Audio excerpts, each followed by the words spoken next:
Unachati na Mhindi au Mchina au mtu wa lugha yoyote WhatsApp na huelewi lugha yake, na kwambia utoboi. Ila usijali, nakupa njia hii, itakusaidia kujua anachokwambia.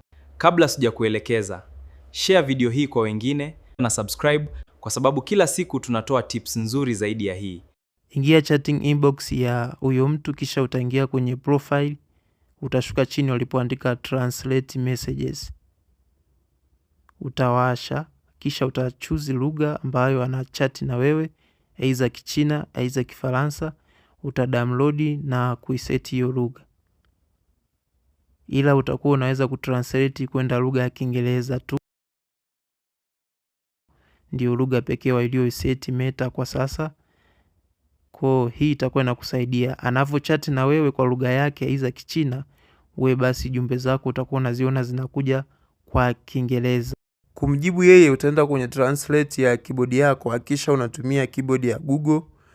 Utaingia kwenye hiyo keyboard, utaseti lugha ambayo unaiandika wewe na utaseti lugha ambayo anaiongea huyo mtu unayechat naye.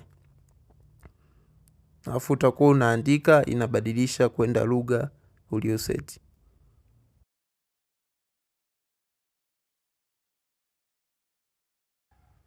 Kisha una send.